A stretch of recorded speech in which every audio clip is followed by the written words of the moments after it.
Bapak, Ibu, dan Saudara yang dikasihi Tuhan, semoga semuanya tetap selalu dalam keadaan sehat dan baik, dan kita tetap selalu bersyukur kepada Tuhan di dalam segala hal. Baik, kita akan bersama-sama untuk mendengarkan firman Tuhan hari ini. Namun, saya berharap semuanya Bapak, Ibu, Saudara yang ada di rumah dan kita semua dalam keadaan sehat dan selalu baik. Kita selalu bersyukur kepada Tuhan karena Tuhan yang senantiasa selalu hadir dan menolong kita di tengah-tengah keluarga. Baik Bapak, Ibu, dan Saudara yang kasih Tuhan, kita akan bersama-sama untuk mendengarkan firman Tuhan. Namun sebelumnya, kita akan berdoa terlebih dahulu untuk memohon hikmat dan pengertian dari Tuhan. Mari kita bersatu dalam doa. Bapa dalam sorga, terima kasih untuk semua kebaikan yang senantiasa selalu Engkau hadirkan dalam kehidupan kami. Pada saat ini ya Tuhan, kami akan mendengarkan dan merenungkan sebagian dari firman-Mu.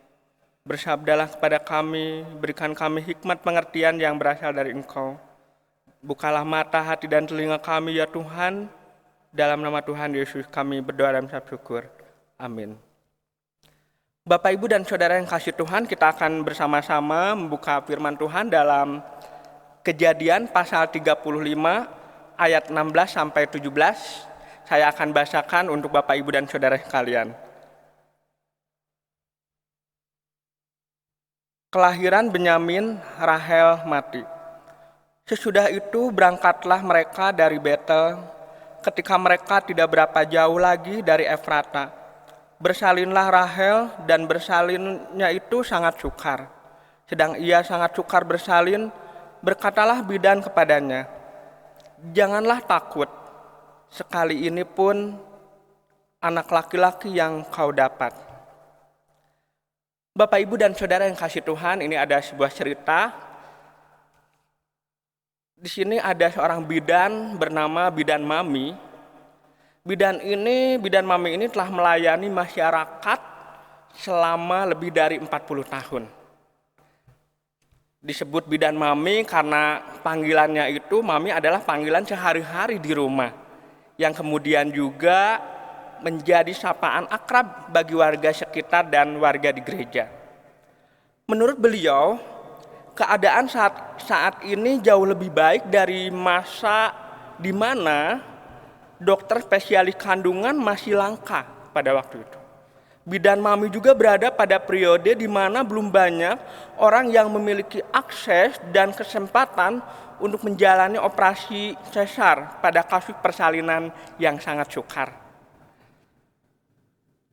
Dengan kesabaran dan keuletannya, seorang bidan menjadi satu-satunya pertolongan di saat yang amat genting.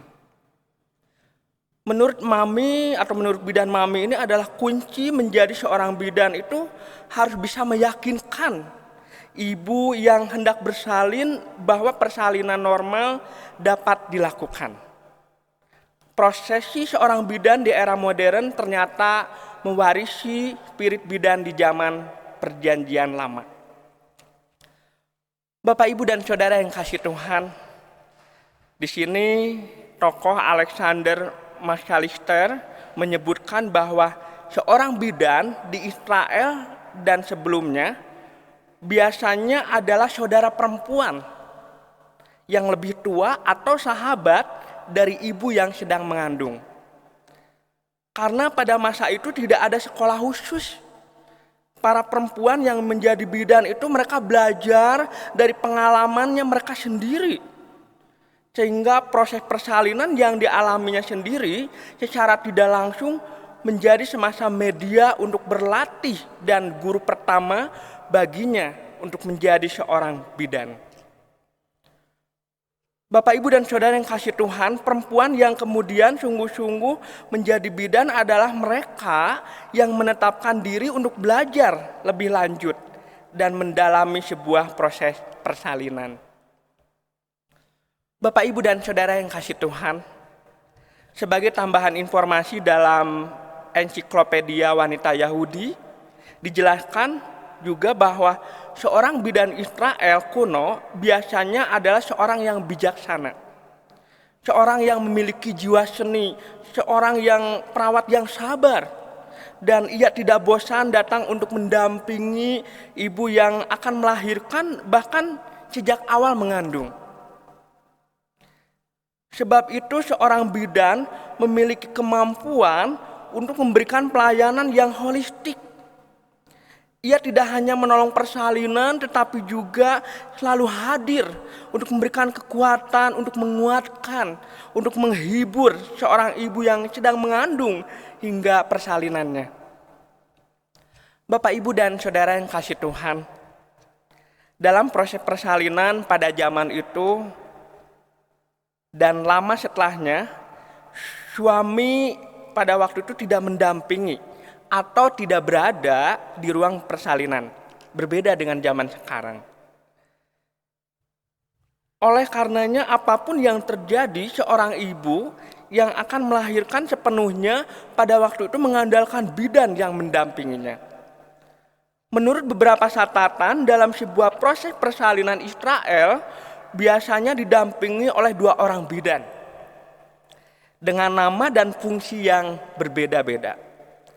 Pertama di sini disebut Siprah, yakni bidan yang menangani bayi setelah lahir. Dan yang kedua Puah, yakni orang yang selalu berada dekat ibu yang akan melahirkan,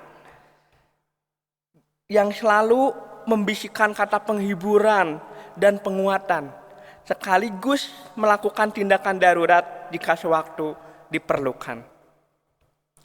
Bapak, Ibu, dan Saudara yang kasih Tuhan, seperti pembahasan firman Tuhan kita pada hari ini, dijelaskan bahwa di situ tibalah waktu bersalin bagi Rahel. Namun dikatakan dalam ayat 16 tadi bahwa persalinannya sangat sukar. Kemungkinan besar masalah ini terjadi karena Rahel mengandung dalam usia yang masuk fase berisiko tinggi. Keadaan saat itu sangat kritis, di mana sang bidan mengetahui kemungkinan terburuk nyawa Rahel, begitupun bayinya tidak bisa diselamatkan. Dalam dunia modern sekarang atau medis modern zaman sekarang, operasi sesar mungkin bisa menolong keduanya, atau paling tidak salah satu, ibu atau bayinya. Maka pada saat itu sang bidan menguatkan Rahel untuk tidak menyerah.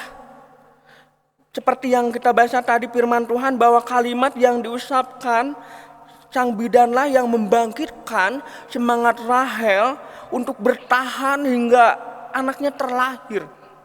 Sang bidan berkata di situ, "Janganlah takut. Sekali ini pun anak laki-laki yang kau dapat." Seperti yang disebutkan di atas, seorang bidan adalah kawan karib yang mengenal bagaimana kehidupan ibu yang hendak bersalin. Sang bidan tahu bahwa kerinduan dan doa Rahel pada waktu itu adalah ingin memiliki kembali seorang anak laki-laki. Rahel berada dalam tekanan sebab ia hanya dapat memberikan seorang anak pada Yakub, yakni Yusuf.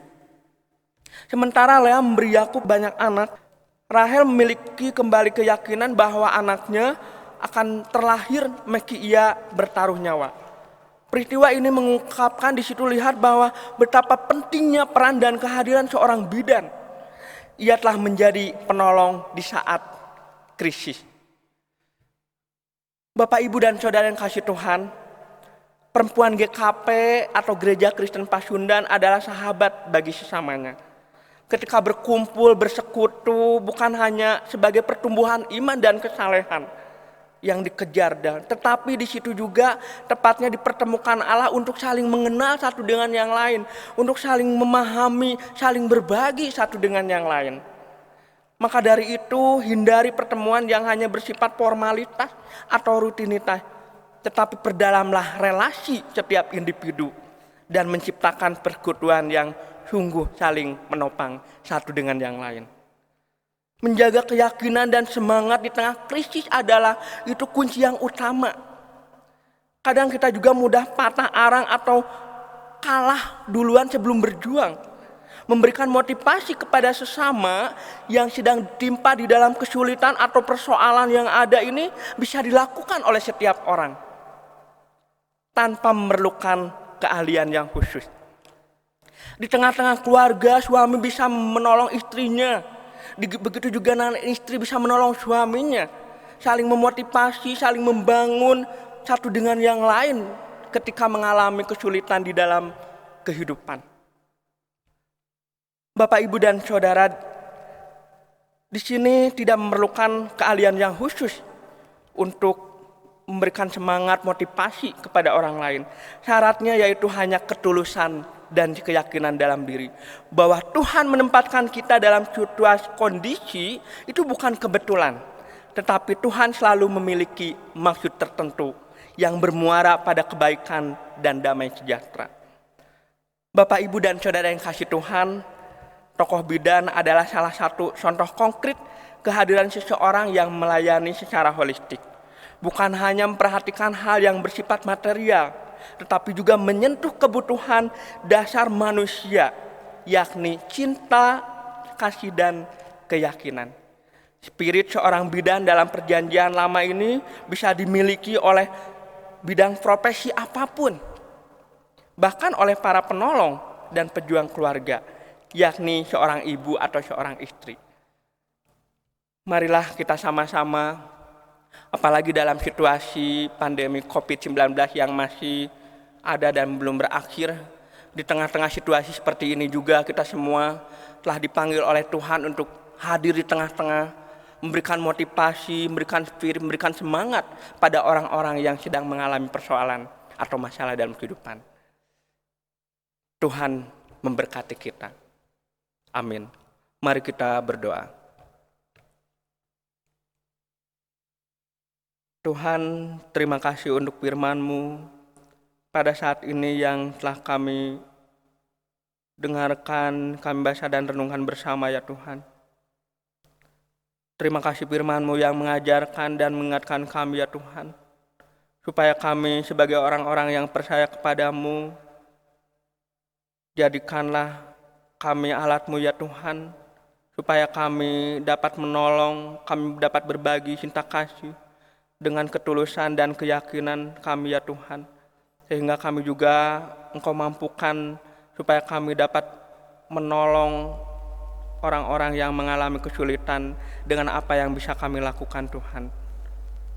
Biarlah Tuhan yang memampukan juga kepada orang-orang yang mengalami krisis atau masalah apapun juga, kesulitan dalam kehidupan saat ini Tuhan.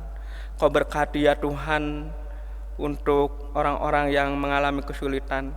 Kami yakin dan percaya bahwa Tuhan yang pasti menolong, dan biarlah kami juga tetap bersandar, tetap mengandalkan Engkau di dalam segala hal Tuhan, bahwa Engkau adalah penolong yang sejati, Tuhan yang selalu ada, Tuhan yang tidak pernah meninggalkan kami. Terima kasih Tuhan Yesus. Kau berkati kami, pimpin kami ya Tuhan, sehingga di tengah-tengah keluarga, di masyarakat, dimanapun kami berada, di gereja juga ya Tuhan, biarlah Engkau jadikan kami alat ya Tuhan, supaya kami dapat menolong di tengah-tengah krisis yang ada. Terima kasih ya Tuhan Yesus, dalam nama-Mu kami berdoa. Amin.